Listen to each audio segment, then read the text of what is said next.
So now we do a check-in. Well, I think it's better. A couple of things. I think the intuitive idea of paying attention to my body and the hunger cues is pretty automatic now. I mean, I'm kind of doing that all day as I'm doing my life. That doesn't seem as foreign. Uh, Checking your cues is Checking the cues, the empty fullness cues. But I'd get the sense that clothes are tighter, not looser, but uh, you know, we've cleaned up all the peanut M&Ms that I bought, so I guess I need to make another run. And this time I will buy big packages and 10 of them maybe. yeah. You should go to Costco. Just load up on them. Well, and so one thing that's different, but this is kind of embarrassing even to admit, but which is I had them kind of stuck back in the pantry when my grandkids found out about them. So actually, I made it, and I went and got a pack and actually shared it with them. Hey, let's have some M&Ms. And before I wouldn't have done that. I mean, if they found them, they could have them, right? But I'd have eaten the package kind of by myself. Yeah. So this was sitting down and giving them each one and me two, and then no, giving them each one and having fun with it rather than Yeah. secretive stuff. Yeah. That hiding and hoarding feels very shameful, but that's a very common situation when you either have been put off limits by someone, like a parent or a spouse, or you're putting yourself off limits by some self-imposed diet. Well, I think that's a behavior really from childhood. I think we were all doing it. One thing I noticed uh, when I would go home visit my parents. This is now 15, 20 years ago. Um, they had a small kitchen, and you could stand in that kitchen and reach for food in standing in one place. But it was all hidden. It was pretty amazing. I mean, there were crackers kind of hidden behind the bread box, Okay. and maybe then behind the refrigerator somewhere there was in a pantry up there. So there was plenty of places to get food, but it was all out of sight. So I think that was a family pattern. But so yeah, so maybe, and I hadn't really thought about peanut M&Ms as a big deal until you mentioned I could eat them, and then all of a sudden I realized I really like them, but Hmm. don't let myself. So by letting myself have that, um, it did change it. It's eased it up in terms of I don't know stress around. I've just never eat candy, but I actually kind of eat it all the time. Yeah. You never let yourself eat candy. Yeah, right. Yeah, Don't. yeah. I noticed when I go to the airport, I used to always buy 2 packs of peanut M&Ms. I think that was just because of the stress. That's probably true. And then also people do this sort of like I'm on a vacation from my weird eating restrictions. So when they go on vacation, they sort of binge Oh, because they're off their whatever because they can't really be as in control of what they're eating. So if a normal person goes on vacation, they would get peanut M&Ms if they were hungry or wanted to make sure they had them on the flight in case they got hungry. Um, a normal person would just eat when they're hungry and stop when they're full, wherever they find food on their trip. So for a person who's kind of a diet mentality, they would like go on vacation, worry that they're going to gain all this weight, be kind of bingeful, and then come back home having gained some weight and be all like, I got to restrict again.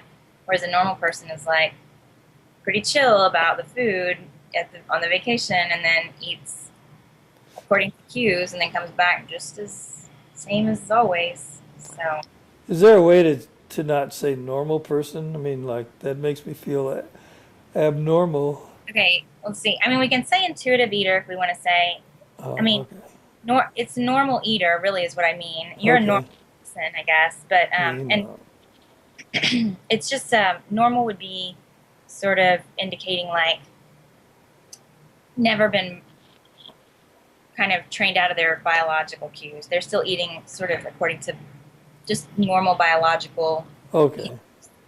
Now, what Yeah. you said there, though, I don't want to get past that. It was exactly right on.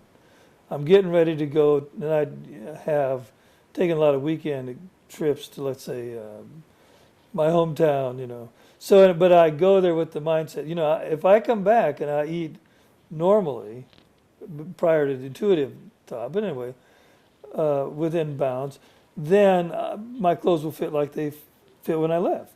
That would make sense. So my intention is to do that, and I strict myself so I'm going to do that, and in fact, I never do it. I do exactly what you described. Hoard, it's a brain mentality of, well, I guess hoarding in a sense, but not really hoarding, but it's like that. Like I'm just not going to do it, not going to do it. And next thing you know, by doing it, I mean, for example, I might buy a sandwich to take on the plane, but then eat the sandwich while I'm waiting for the plane. We call that eating on the way to the field. Which would be fine if you were hungry and not trying to use the sandwich for entertainment. But now you're going to get on the plane, and because you're anxious and you don't have anything to do, you're going to be like, maybe I should get some nuts or Yeah, something. right. Right, then eat on the plane Yeah. by buying something. Yeah, and you're not hungry at all. So, Right. So you described it perfectly. That's good. yeah. So, same with the holidays and all that stuff. People sort of like, I don't know, sort of suspend. Again, it's this concept of sneaking around behind your own back, that when there's cheat days or you're off your thing when you go on a diet. I mean, when you go on vacation, you're off your thing when you go home for the holidays or whatever. Like, if you didn't have a constant thing, you could just eat normal there like you do in your house. And even if you got overfull or gained a few pounds over the holidays because it's unique food that you don't get very often, if you just, like you said, return to normal, if you return to normal eating after the trip, you cannot do so much damage in such a short period of time that it's not going to just fluctuate back out when you go back to normal. Right. Your body wants to stay where it's supposed to be, so it'll kind of rev up or slow down to keep you in your spot, your set point. Yeah, you're pretty sure about that. Pretty sure about it.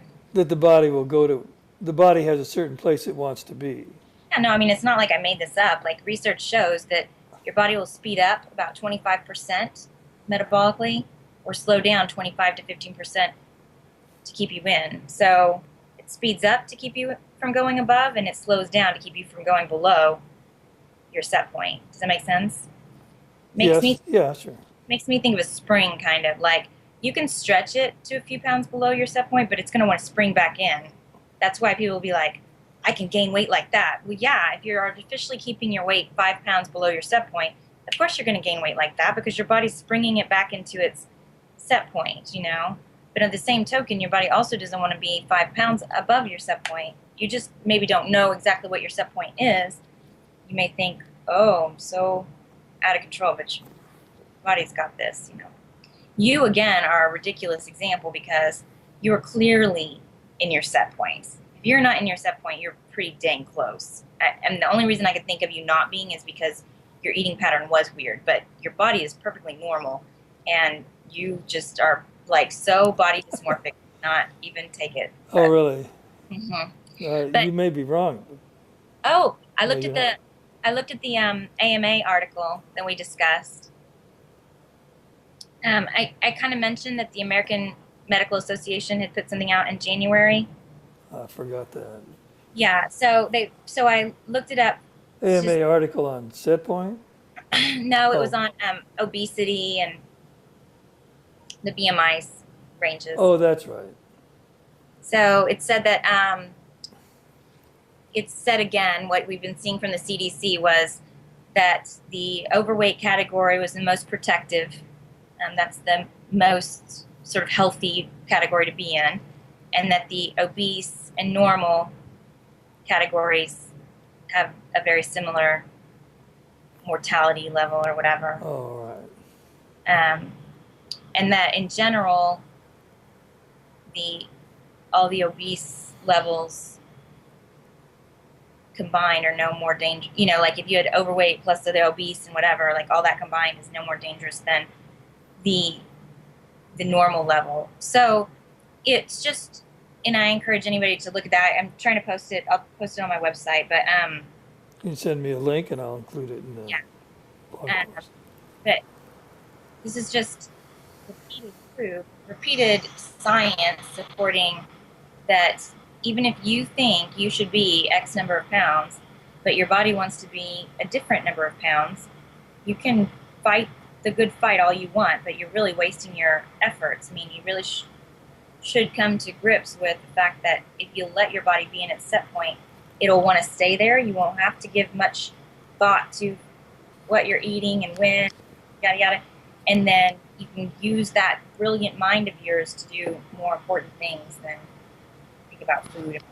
Well, so that's one other thing I'm learning from you is I had spent a lot of time thinking about food. Not that I still don't, but it's less. It's a Good. different quality. So and would you say what? So if we put this into steps, which there may already be steps, but one step would be just to notice what you're doing. In Mhm. other words, notice your internal experience, and that would Yeah. be the fullness chart. Not really doing anything with it, just noticing it, right? Yeah, because what we've sort of talked about before is that if you have been doing diets or healthy eating or whatever kind of restrictive thing you've been doing your whole life, you have really become unattuned, right, to your internal experience. Because if you're hungry, but you want to restrict your calories, you have to ignore your hunger. So you want to ignore your cues. Right. But what we're trying to do is reattune to your bodily sensations so that if you're hungry, you honor that because that's a sign of your metabolism and your body needing something, and you want to keep your metabolism dialed up versus ignoring it and letting it dial down, you know? Okay. So that's step one, and then Step step one, two would be, I guess a goal or an intention could be to find my set point. yeah, no, I mean, you really don't, Okay. yeah, I would just be objectively, you know, curious about that. I don't think that's Okay. something you need to figure out that just comes with time, and it's a slow process. So when you say like my clothes fit tight or whatever, one, of course you could be imagining it because that happens, but if they are fitting. That's Go not ahead. Yeah. abnormal, right? There's that Uh, coming off the I can't have peanut M&Ms for however many years, so Right. there's going to be some excitement. You've had fluctuating success with the emotional eating. Some weeks are good and some weeks are harder and yada yada yada. But your body's changing. I mean, you're hopefully eating more and more frequently through the day. So your body's like, whoa, this is different. I mean, it's just going to fluctuate around a little bit until the metabolism is all, till things kind of re-regulate, you know. But it's not going to gain and gain and gain. It's like I usually just tell people to suspend judgment because there may be a 5 or 10 pound kind of shifting around. It's usually not that much, and that's pretty temporary until you kind of get things. But if you panic and freak out about it, then you're screwed. So, not gonna do that. Okay. So the intention really is just to be an intuitive eater, which includes then knowing what to eat. I think what I'm calling binges have decreased, Good. but I would say I did one yesterday.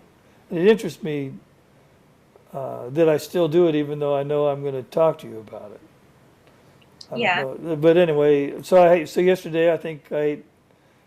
Well, and the other part, whenever I say healthy foods, you look at me like that's a code word for not really healthy. Right. So that's interests me. But so I thought I ate within the strategy yesterday during the day, I noticed. But then I had a sandwich. So last night I had a sandwich, so 2 pieces of toast, which I would never eat bread, but I'm allowing bread to come into the experience. I had to put some mayonnaise on, which I would never eat mayonnaise, but okay. Little mustard and then avocados, so that's the oil, right? and then a couple of pieces of cheese. Well, I ate one while I was making the sandwich, which curbed it really. Okay. To be honest, I was a little bit hungry, and then I ate that piece of cheese while I was making the sandwich. And well, I'm not really hungry now, but so I went ahead and ate the sandwich. Of course, yeah. Now, does that fall within balanced meal? So then I ate it, and then I had needed something, so I got me an ice cream sandwich out of the fridge. But then I had some yogurt and quite a bit of yogurt, like 4 cups, and then a little peanut butter. So And by why, then, yeah. huh? Yeah, So why then did, I'm full. I guess. Yeah, Why did you get the yogurt and the peanut butter and stuff? Like what? I just wanted something else. Okay. So after the sandwich, you were probably not hungry anymore because Yeah. right. So, and even if you got the ice cream, I think that that would have been fine because the sandwich is kind of small for a meal. So, with or without the ice cream, you would have needed it soon anyway, because you would have needed more food ultimately. Right, I think you're right. But then I wonder, did that make you feel guilty that you ate the sandwich and the ice cream because after the cheese you weren't hungry, really? Or like, what do you think was going on at that point? Well, as best I can tell, there's a flip that switches that just says you got to get more, you got to do something to get. It needs to be sweet or it needs to be something else. There's just like there's something missing, Okay. and then there's a desire to get it, um, knowing it's crazy while I'm doing it. Do You know? you think you got enough carbohydrate and fat during the day? Yeah. Well, for lunch I had some potatoes. That's carbohydrate, right? Uh, I ate a little peanut butter for breakfast. At lunch, what else was lunch? No, it was a salad, but greasy salad. But well, I mean, it had a lot of oil on it. yeah. How So I much don't oil? know. Oh, a couple of tablespoons, maybe. Okay, so you need 16, the equivalent of 16 Yeah, spoons of butter, right? So do you yeah. think you got that? I don't think so. And I don't know if you poured the oil from the plate into your mouth after you were done, but not that much oil can hold on to those little pieces of lettuce. So you may have not had as much as you needed to. Some cheese and sour cream on that potato probably would have been good. And I don't know what you had for carbs in the morning. Well, my breakfast cereal. Uh, And are chia seeds count as oil? I don't think so. Really? There's omega-3. Are you grinding them? No, just whole chia seeds. Yeah, I'm pretty sure your body cannot absorb any of the stuff that's in them because your body can't crack open those seeds. There's no seed crackers. Well, I'll crack them then. But that doesn't count as oil. So I did want to ask you that. 16 teaspoons, right? Little teeny tablespoons of oil. Anyway, enough oil that's equivalent to 16 tablespoons of peanut butter. Now, so what do you just drink some olive oil? I mean, I'll do that if that's what we're talking about. Is that an idea? No, I really don't think that that's necessary. I think that if you make sure, you can have your little golf ball size, if you have a golf ball size dollop of peanut butter in the morning, Okay, that's about it. that would be 2 tablespoons. And then if you had some, say, a tablespoon or two, you could probably do 2 tablespoons of sour cream on your potato. So That that's oil. They're fats. These are all fats. Okay. That would be 2. And then your cheese would have some in it. So we could maybe count that as 1. And then depending on how much dressing you could get in, maybe you have 1. And then any snacks or then dinner. Dinner, I feel like you had your mayonnaise and then some, again, the cheese might have some in it. Cheese. It doesn't have a ton, so don't get much fat. It just has some in it. But So don't do what that cut up right there.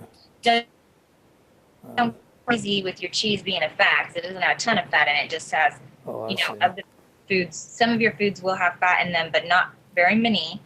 Just kind of giving you a sense. So I'm not sure if the binge was nutritionally related, like you didn't get enough, Okay. or if it was habitually mood related. Um, because you say that the switch got flipped. I know that for me, if I've eaten something and I feel like I still need something more, sometimes that is physical, like I haven't gotten enough fat or carbohydrate in the meal or in the day or whatever. But oftentimes, if you did get enough and you didn't ever get too hungry and yada yada, then that switch could be you're feeling some kind of an emotional hole, that you're not hungry anymore and something's going on. Which is what I think it is, but it could be both, right? Right. It They could could well be both. Yeah. You said you were pretty hungry going into it, right? And then you. No, I was at the noticing there's hunger present. Okay. I don't do the pretty hungry thing very often. Okay. I Good. mean, I like to. Yeah, I don't think you should, so that's good. Okay, right. But then I did go to over full. I was full, but too much. Right. After 4 cups of anything, I think you're probably going to be over full. Yeah, So, right. wherever you feel the switch, did the switch flip after the sandwich or after the ice cream, you think? Well, it was prior to the ice cream because that was, then the hell with it. I'm going to have me, and there was one left, but it's for the grandkids, but they didn't seem to want it, so too bad, they know. Get it while you can. Right. So no, so it was before that. Somewhere So, during eating the sandwich. so what you could have done after the sandwich is when you wanted something sweet, is to check in with yourself emotionally. Am I hungry? I think when that the switch flips, there's no checking in. Oh, I know. I'm trying to get you to check in before the flips. Okay, because I could have gone for a walk. I had to take the dog. There's things I knew that I could just go do, and if I wait 15 or 20 minutes, it will probably pass.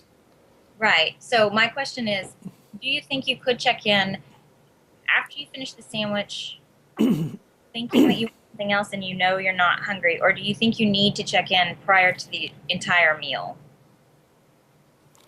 Consciously prior to the entire meal. Because I will say, once I ate that, as I was making my sandwich, I ate a piece of cheese, which is uncommon. And then I went, "Oh, that's interesting. I'm eating this." But it also I checked out and I went, I'm not really even hungry right now. You know how well, which we don't do hors d'oeuvres, but we might start. But if you do hors d'oeuvres at a restaurant, you're kind of full, and then you get your meal, Right. and you go, "Why am I eating this? Because I'm already full." It was kind of like that. Right at that point, I was full, but I was going to eat that sandwich. So probably right in there is where the switch flipped. One thing I would say is a lot of times if people are hungry, I'll tell them to eat something, usually carbohydrate, a little something before they start their meal, so that Oh, you they did?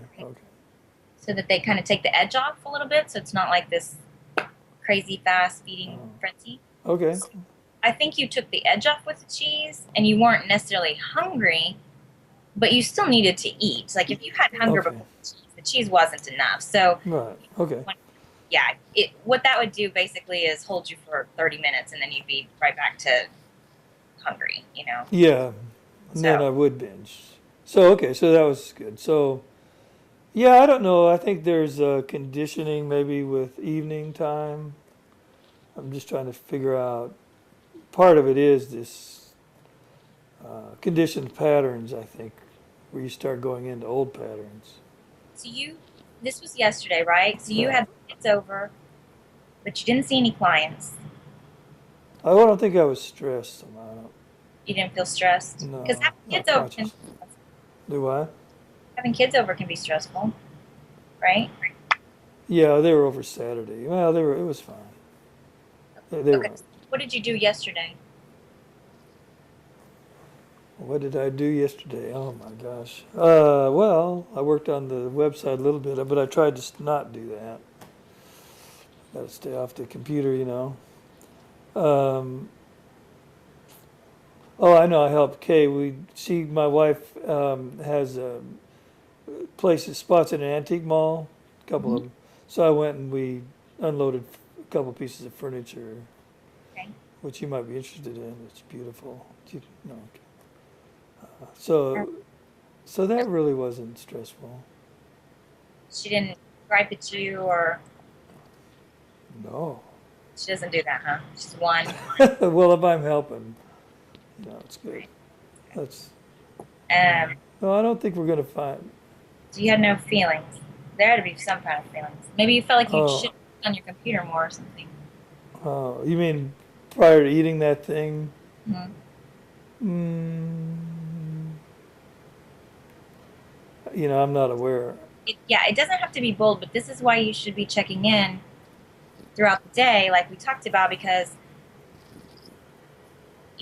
it really doesn't have to be anything big. I mean, like I said, you could feel guilty for being on the computer too much because you're supposed to be relaxing or whatever, and then feel guilty for not being on it enough because you have things you need to get done.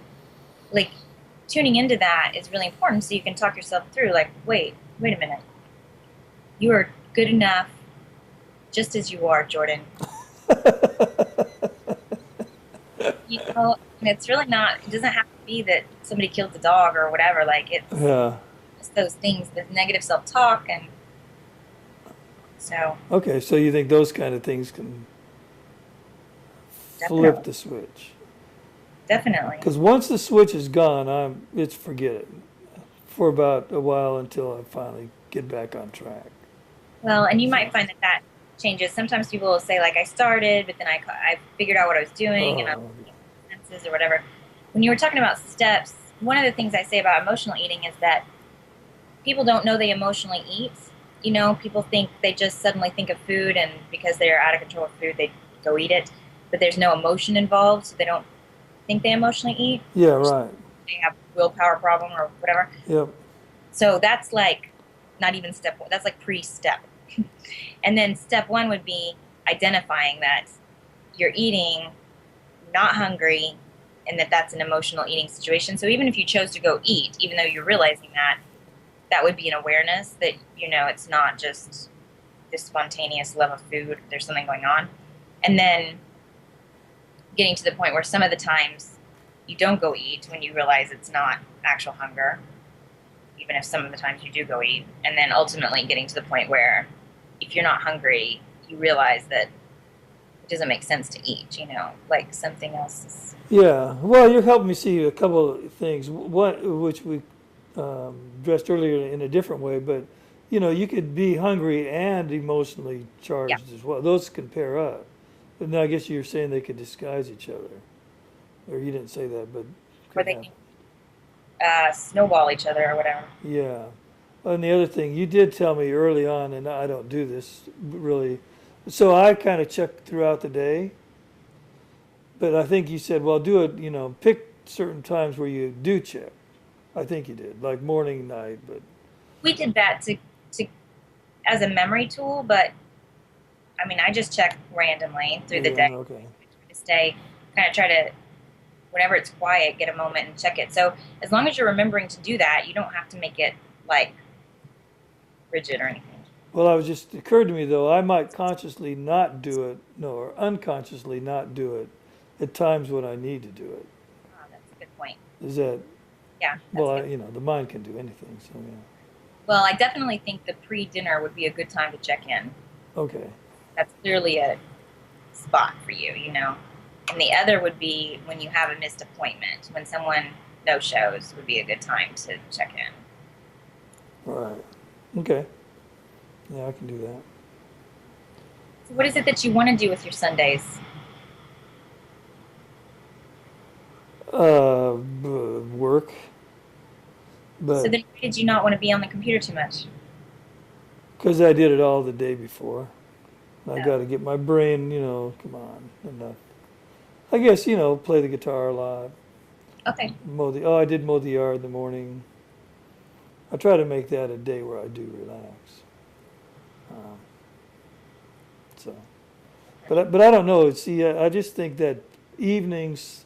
Well, and this occurs to me now. Growing up, Sunday evenings were the time when we had the sugar sandwiches.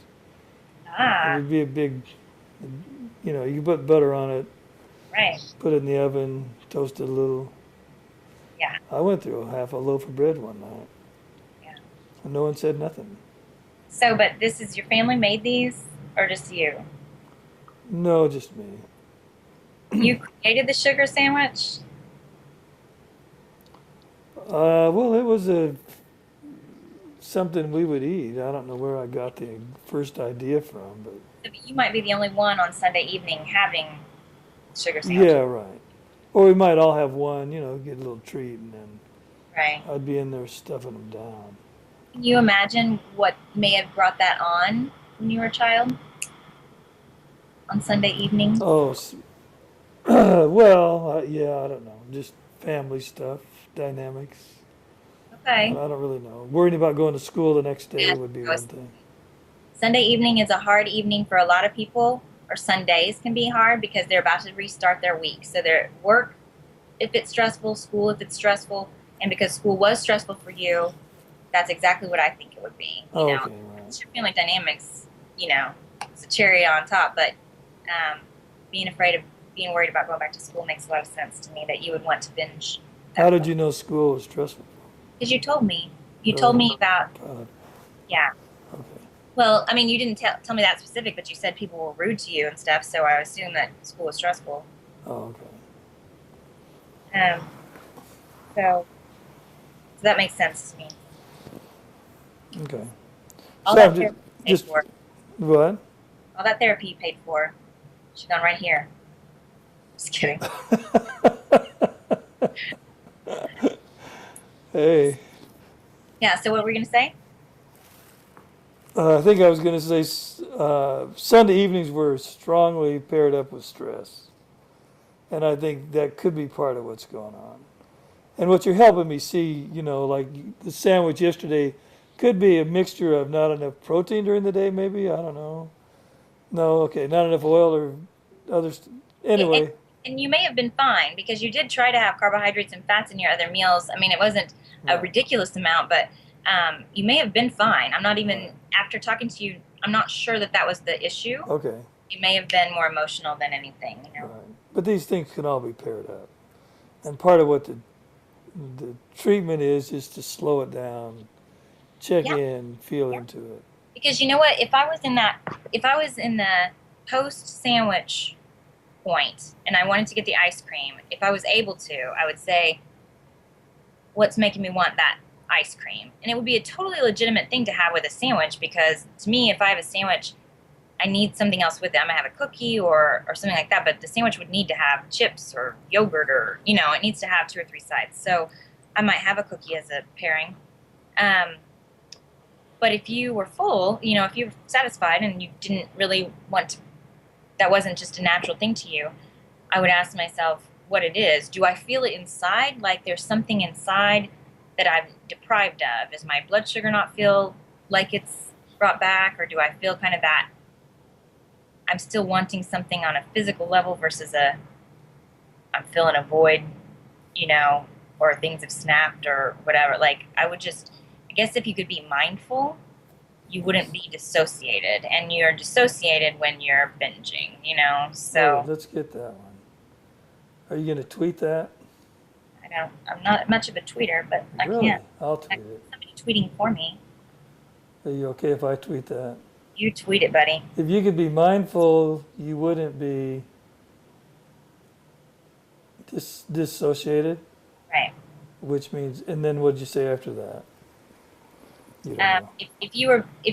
If you were Then you mindfully wouldn't. connected, and if you're dissociated, that's what's happening with binges. You're just disconnected from your body. Whereas mindful would be you're present, you're reflecting, you're checking inward, both emotionally, physically. Yeah, well, I mean, I think it's, and I've thought this before, but there's something I don't want to look at. I mean, I do think.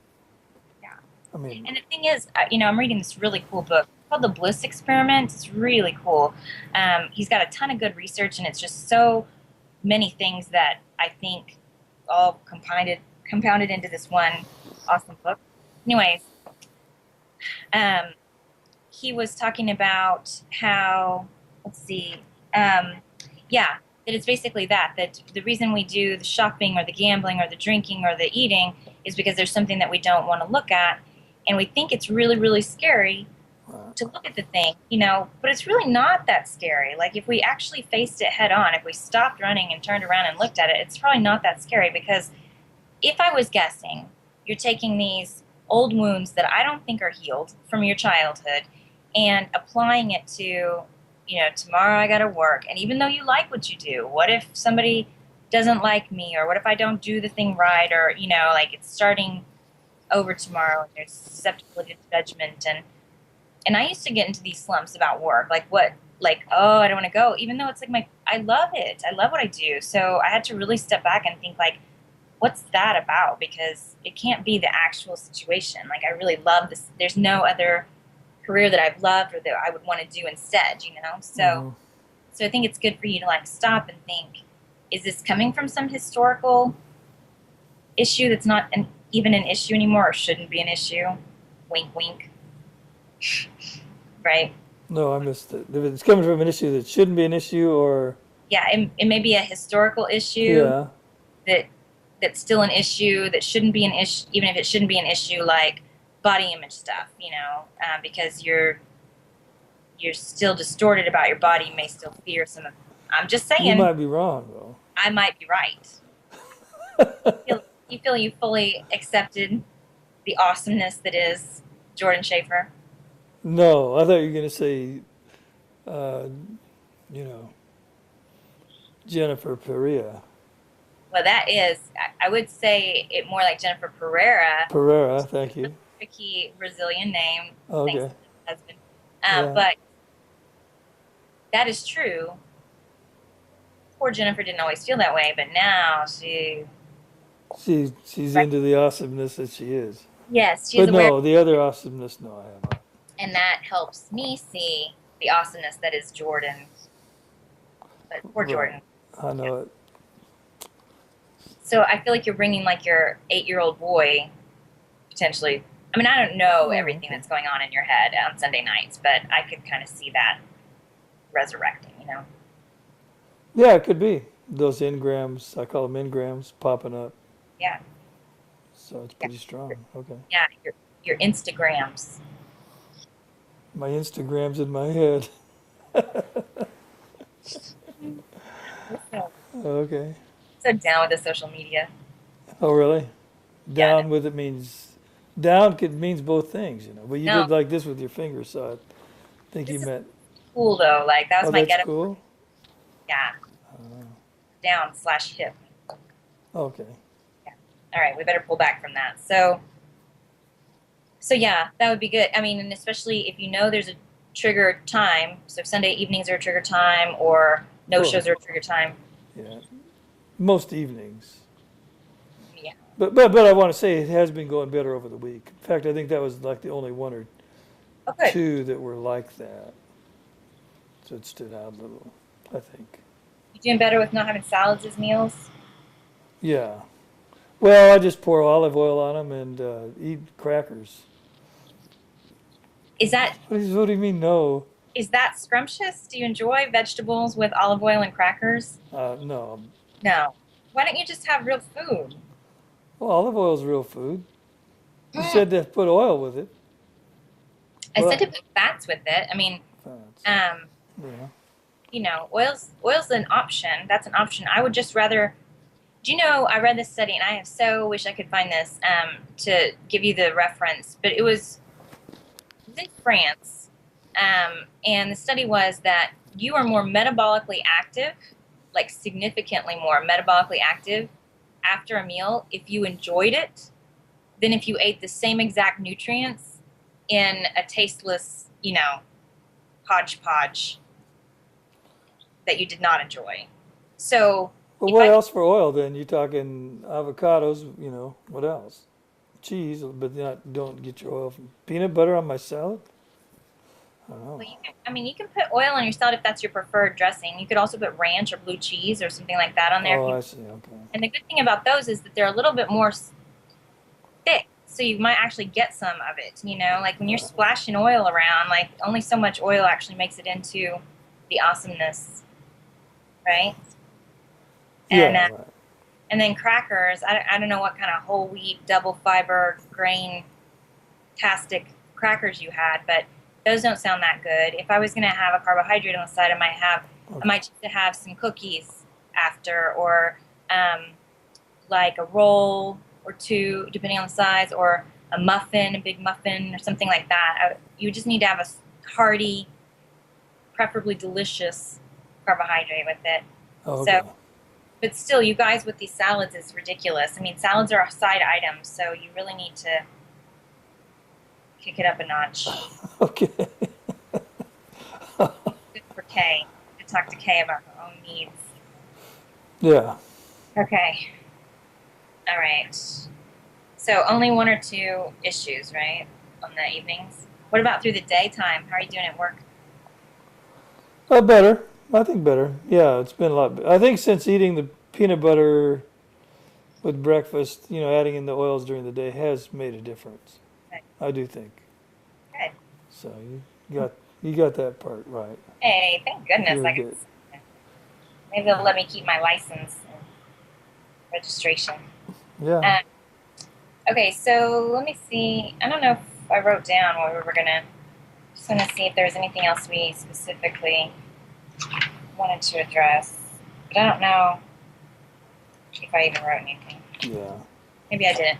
Um, so, so what do you think? Do you have any other things off the top of your head?